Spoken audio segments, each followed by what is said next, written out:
இன்றைய சென்சேஷனல் நாயகிகளில் ஒருவர் கயாடு லோஹர்.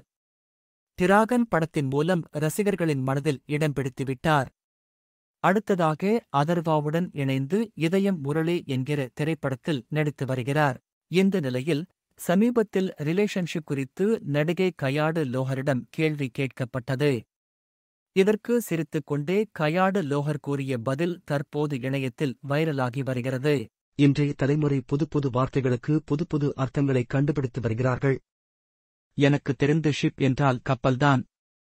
நீங்கள் கூறுவது போல் இப்போது ரிலேஷன்ஷிப், சிச்சுவேஷன்ஷிப் என பல ஷிப்கள் வந்துவிட்டன. நீங்கள் நினைக்கிற மாதிரியான பொண்ணு நான் இல்லை. நான் ரொம்ப நல்ல பொண்ணு. நான் எந்த ஒரு ஷிப்பிலும் இல்லை. அவ்வளவு எளிதாக எதிலும் மாட்டிக்கொள்ள மாட்டேன் என கயாடு லோஹர் கூறியுள்ளார்.